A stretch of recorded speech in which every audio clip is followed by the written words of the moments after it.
ధ్యానమూలం గురోర్మూర్తి. ఎవరినైతే గురువుగా భావించావో వారిని కళ్ళు మూసుకుని దర్శనం చెయ్యి, ఈ ధ్యానం చెప్పు. నువ్వు చెప్పిన ధ్యాన శ్లోక ప్రతిదానికి రూపమే గురువు. ఏ దేవత యొక్క ఆరాధన చేసినా గురువు ముఖతంగా గురువు చెప్పాడు అని ఆజ్ఞని తూచా తప్పకుండా చేస్తే ఆ మంత్రం సిద్ధిస్తుంది అనే ఉందన్నమాట. అందుకని ధ్యానం చేసేటప్పుడు ఏదీ గుర్తుకు రాకపోతే గురువు యొక్క స్మరణ మాత్రం ఎప్పుడూ మర్చిపోలేం. అందుకని కళ్ళు మూసుకుని గురువు గారిని దర్శించుకుంటూ ఏ దేవత ధ్యాన శ్లోకమైనా చెప్పుకోవచ్చు.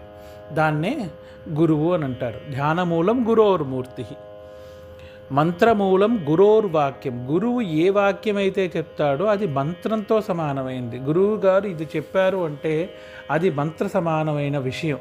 అందుకే ఆయన చెప్తారు. ఎటువంటి విషయాన్నైనా ఏదో వచ్చి వినేవారు ఉన్నారు కదా, అందుకని వాళ్ళకి ఏదో 4 మాటలు చెప్పాలి కదా అని చెప్పే గురువులు చాలామంది ఉన్నా అందులో విశేషమైన మార్గదర్శకము ఉంచుతూ పురాణాలని శాస్త్రాలని ఆధారం చేసుకుంటూ చాలా కఠినంగా కాకుండా సరళమైన మార్గంలో ఎటువంటి ఆపేక్ష లేకుండా మార్గదర్శనం చేసే గురువు ఎవరైతే ఉంటారో అటువంటి గురువుని ఆశ్రయించి ఆయన చెప్పిన వాక్యాన్ని మంత్రంతో సమానంగా కనుక నువ్వు తూచా తప్పకుండా పాటిస్తే అదే మంత్రఫలము, మంత్ర జపము నీకు అని అంటారనమాట. అలాగే పూజామూలం గురోఃపదం. గురువు పాదాలకి పూజ చేయడమే ఎక్కువ. ఎందుకంటే మిగతా ఆరాధన, అభిషేకాలు, పూజలు, హోమాలు, యజ్ఞాలు ఇవన్నీ చేయడం ఒక ఎత్తు అయితే గురువు పాదాల చెంత ఒక్క పుష్పం పెట్టినా చాలు, అది అన్ని దేవతల యొక్క పూజలు చేసిన ఫలితాన్ని ఇస్తుంది. అలాగే మోక్షమూలం గురోః కృప. ఈ ప్రపంచం మొత్తం మీద మోక్షము అనేది ఎవరైనా ప్రసాదించగలరు అంటే అది గురువు ఒక్కడే అని ఒకటి. అలాగే ఇంకొకళ్ళు ఎవరైనా ఉన్నారా ఆ మోక్షం ఇవ్వగలిగిన వారు అంటే ఈ ఆదిలక్ష్మీదేవి అన్నమాట. మోక్షప్రదాయిని అని ఈవిని అంటారు. మంజుల భాషిని వేదనుతే.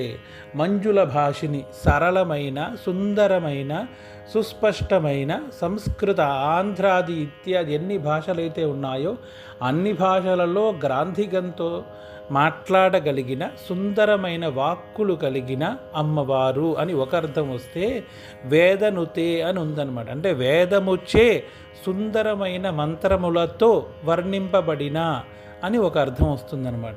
అటువంటి అమ్మవారిని పంకజవాసిని. పంకజ అంటే కమలము యందు నివసించున్నది అని అర్థం అన్నమాట. అటువంటి దేవత యొక్క దేవ సుపూజిత, దేవతలచే నిత్యము పూజింపబడే సద్గుణవర్షిణి. సద్గుణములని వర్షం